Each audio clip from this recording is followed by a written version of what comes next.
qui associe pompe, connectivité et exploitation. Je laisse la parole à Marie qui démarre.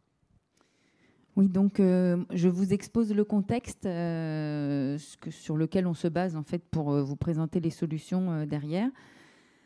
Donc là, on est sur une résidence où on a récupéré donc le contrat d'exploitation maintenance des sites. C'est une résidence qui produit chauffage et eau chaude sur une résidence de 186 logements sur Paris, sous station CPCU, donc réseau de chaleur. Quand on a récupéré la résidence en exploitation, il s'avère qu'il y avait énormément de problèmes sur le site parce que la résidence est quand même très ancienne. Et la problématique majeure, quand on l'a récupérée, c'était des problèmes de légionellose très importants et effectivement des grosses problématiques de circulation dans le bâtiment. Et également aussi après des difficultés de chauffage, de bruit de pompe de circulation dans les réseaux. Donc voilà, grosse vétusté, des températures au ECS basses, développement de légionellose. Et du coup, on a eu une anneau probatoire, on a essayé de tout mettre en œuvre, on a rénové beaucoup de choses. Et donc, je vais laisser Willow exposer les solutions qui ont été mises en place sur la résidence, puisqu'en fait, nous avons remplacé les pompes de distribution et récupérer du confort aussi bien confort, limitation du bruit et ensuite limitation de la légionellose, puisque c'est le résultat qui était attendu. Voilà. Alors le projet en fait consistait au remplacement de 2 pompes de bouclage eau chaude sanitaire qui ont été remplacées par 2 circulateurs de nouvelle génération et également une pompe de distribution de chauffage à vitesse fixe qui a été remplacée de la même manière par une pompe électronique tout en associant de la connectivité. Je tiens à signaler en fait que les pompes ECS, la première année, on a remplacé par une pompe qui était équivalente à la solution retenue initialement, et il s'avère qu'on a dû, on avait fait un remplacement à l'identique en fait, et finalement on a dû rechanger la pompe qu'on avait changée un an auparavant, parce que c'était pas une réponse adaptée à la résidence. Donc, quand on parle de smart pump aujourd'hui, les pompes vont permettre de récupérer énormément de données, particulièrement toutes les données hydrauliques et électriques. À cela, en fait, on va associer quelques fonctions qui sont particulièrement innovantes, telles que l'arrêt automatique à débit nul. On va pouvoir également, au travers de l'ajout d'une sonde, faire du comptage d'énergie thermique, le faire à la fois en chaud et en froid. On va pouvoir vraiment dissocier calories, frigories. On associe de multiples modes de régulation. Donc, on avait l'habitude de travailler depuis quelques années sur des modes de régulation sur une pression constante, pression variable. Aujourd'hui, on est capable de travailler aussi en température constante ou sur un delta T. On sait travailler sur un débit constant, sur des modes qu'on appelle dynamique adapte plus, donc un apprentissage permanent du réseau par la pompe pour adapter son meilleur point de fonctionnement. Des modes changeover également, donc on va avoir la possibilité de basculer d'une consigne à l'autre suivant le régime de température. Une gestion efficiente du débit.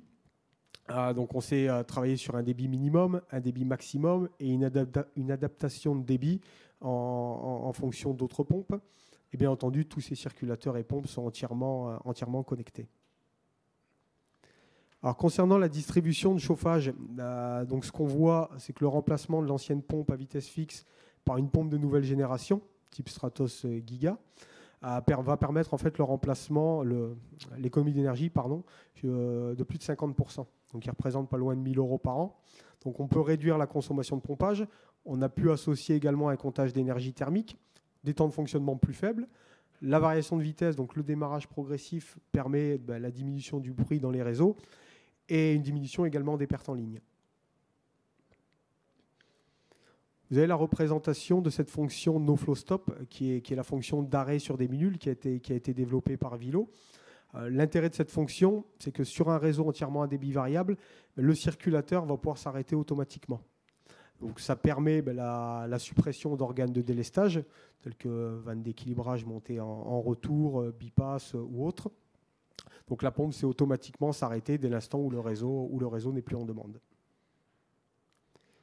Alors, concernant le bouclage eau chaude sanitaire, donc là, vous voyez les 2 pompes les 2 circulateurs qui ont été mis en place. Donc déjà, ce qu'on voit par rapport à la première, par rapport aux pompes qui étaient précédemment installées, bon, c'est un gain de place. Hein. Aujourd'hui, on travaille sur des circulateurs qui vont intégrer toute la partie commande que vous voyez sur le côté, où on va intégrer une carte Modbus pour se connecter à la plateforme Semlink, et toute la partie commande, ordre de marche, report de défaut, et toutes les entrées digitales analogiques. Alors une petite parenthèse sur les fonctions de chauffage et la fonction multiflow adaptation. Je vous en parlais tout à l'heure dans cette gestion efficiente du débit. Le circulateur, aujourd'hui, par le biais de cette fonction, le circulateur primaire va être capable d'adapter son débit par rapport aux besoins du secondaire. Donc dans le cas présent, on voit un primaire, un secondaire avec un découplage hydraulique au travers d'une bouteille. Donc on a toujours difficile de gérer ce débit primaire. Donc on a pour habitude de travailler avec des pompes à vitesse fixe, donc qui sont en surconsommation. Aujourd'hui, ces modes de régulation permettent d'adapter le débit primaire par rapport au débit secondaire. Donc on vient optimiser les réseaux primaires qui fonctionnent avec un découplage hydraulique. Donc simplement, au niveau du réglage, on va paramétrer un surdébit ou un sous-débit au circulateur primaire par rapport au secondaire. Donc un débit qui va être réglable entre 50 et 200%. C'est-à-dire que si je veux travailler sur un découplage hydraulique, donc je vais en faire en sorte de régler mon débit primaire à 105%, donc de manière à avoir 5% de débit primaire toujours supérieur par rapport au débit secondaire. Et ainsi respecter un découplage hydraulique. Alors concernant le bouclage eau chaude sanitaire, la régulation qui a été mise en œuvre dans ce retour d'expérience, c'est la régulation sur une température constante. Donc ces nouveaux modes de régulation qui sont apparus avec cette nouvelle génération de circulateurs. Donc on a réglé en fait une consigne de température à 55 et le circulateur, par détection de sa température, il va augmenter ou abaisser tout simplement sa vitesse de manière à maintenir cette température constante. Ce qui permet ainsi de répondre notamment au DTU et donc d'assurer une température de l'eau supérieure ou égale à 50 degrés. Alors, associé à cette régulation de température, on est capable également de gérer un débit minimum. Et donc, qui dit débit, dit vitesse. Donc là, on a réglé un débit minimum de manière à obtenir une vitesse minimum de 0,2 m/s au niveau du circulateur. Alors, bien entendu, ça ne remplace pas un équilibrage hydraulique. Hein. Donc là, on travaille vraiment au niveau de la pompe. Et, il y a bien entendu obligation de travailler sur un équilibrage sur les antennes. On est également capable de gérer un débit maximum.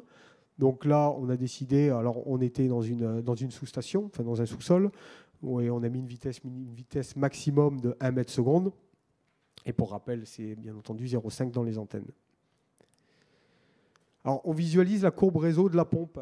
Alors, on est sur un réseau de bouclage eau chaude sanitaire, donc un réseau qui va évoluer très peu. Alors, ce qu'on constate sur cette courbe réseau, c'est en fonction de la consigne de température, on va avoir une consommation électrique de la pompe qui va évoluer. En l'occurrence, une consigne de température à 55 degrés implique une consommation au niveau du circulateur d'un petit peu plus de 600 watts. Alors, si j'avais voulu travailler à 50 degrés, j'ai une consommation qui est quasiment divisée par 4. En termes de coût, donc on voit qu'on a un retour sur investissement aux alentours des 5 ans par rapport à une pompe à vitesse fixe. Aujourd'hui, la question se pose encore en termes de bouclage eau chaude sanitaire, puisque la réglementation, la directive européenne, n'impose pas de variation de vitesse sur les bouclages eau chaude sanitaire. Alors, ça changera probablement dans les années qui arrivent, mais aujourd'hui, sur un bouclage, on est capable de travailler. La réglementation autorise une pompe à vitesse fixe.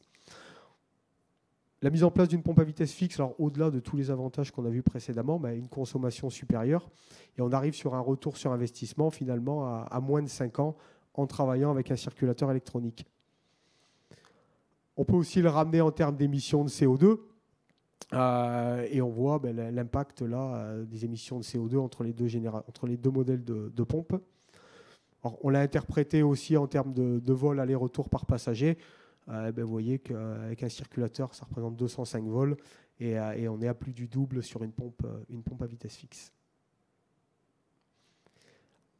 Alors avant de laisser la parole à Joséphine, donc sur la partie connectivité, donc voilà les points qu'on a décidé de remonter.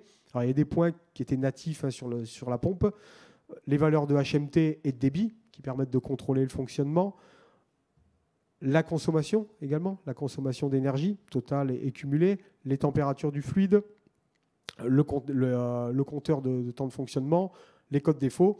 Et ce qu'on a pu interpréter avec Semlink, c'est l'intensité pour mesurer le niveau d'encrassement du circulateur et également la vitesse de circulation. Le circulateur, on sait lui donner une notion de débit, on sait la remonter, mais la plateforme Semlink, voilà, par le biais du calcul, on va avoir la possibilité de visualiser exactement la vitesse de circulation. Donc,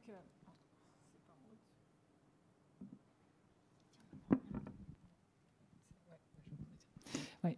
Donc du coup, avec la solution Semlink, l'objectif, ça a été de venir récupérer toute la donnée qui est remontée de toute manière par la pompe et de la faire remonter sur une plateforme web et de permettre à l'exploitant d'avoir une vision depuis son bureau sur ce qui se passe sur son réseau d'eau chaude sanitaire et de valider les promesses de la pompe Vilo, entre autres. Pour ça, en fait, c'était assez simple. C'est une pompe qui communique en mode bus.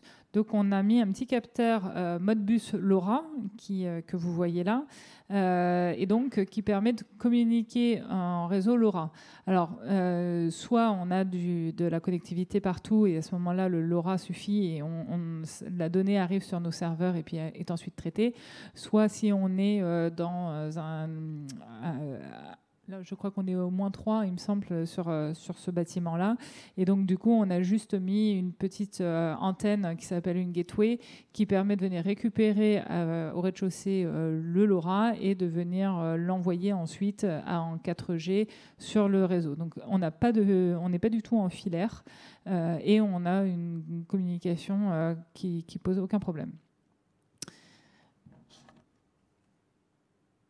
Alors ici, c'est le graphique qui va vous montrer la température du retour du bouclage dans le temps.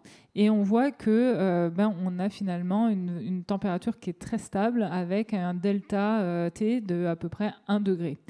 Ce qui est vraiment extrêmement stable, parce que quand on va regarder d'autres systèmes où on a relevé la température de bouclage mais où il n'y a pas de débit variable, on a des variations qui sont beaucoup plus importantes avec un delta T plutôt de l'ordre de 5 degrés, ce qu'on peut voir ici.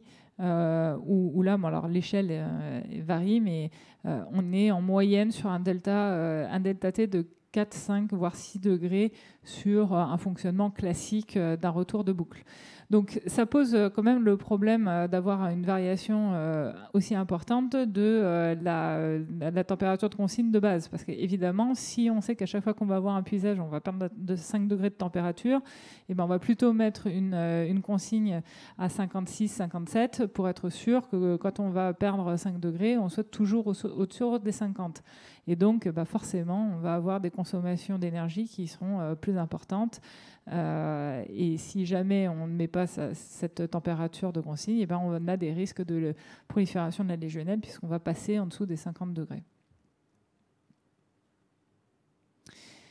Ici, on voit le débit dans le temps, et donc c'est là qu'on constate que effectivement la pompe fait varier le débit du réseau de 2 points, et donc joue parfaitement le rôle qui lui est demandé. Là, c'est la HMT qui est donc compensée par cette variation de débit. Et la consommation d'électricité de la pompe qui est mesurée.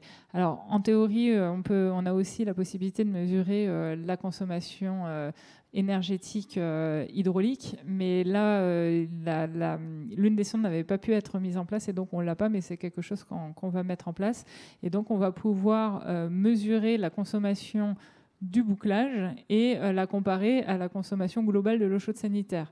Et dans l'existant et dans les vieux réseaux, on a souvent l'habitude d'avoir une consommation de bouclage qui est des fois le double de la consommation en fait, juste pour réchauffer l'eau froide.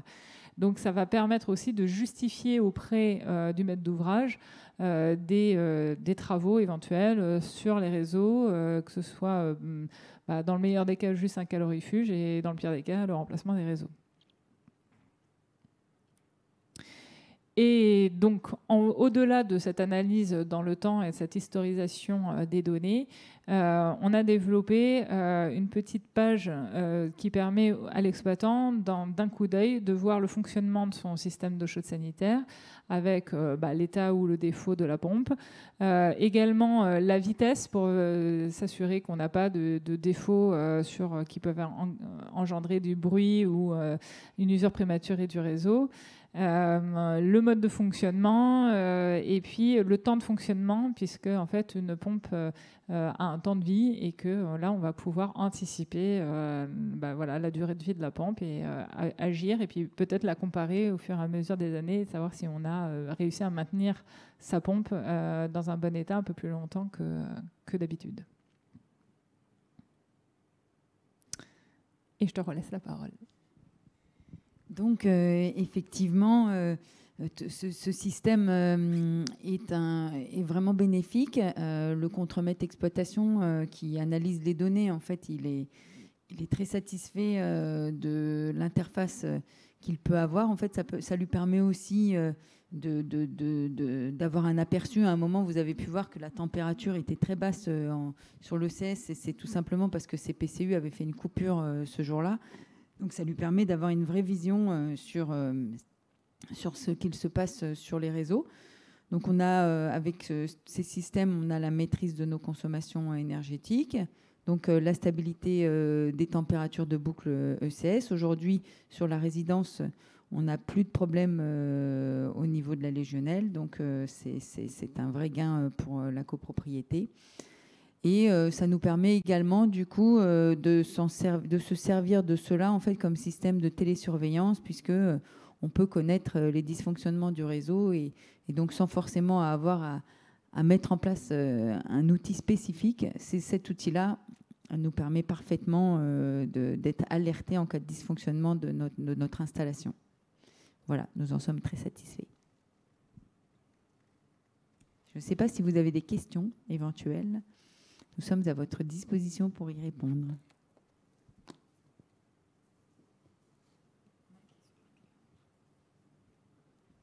Nous vous remercions de votre attention.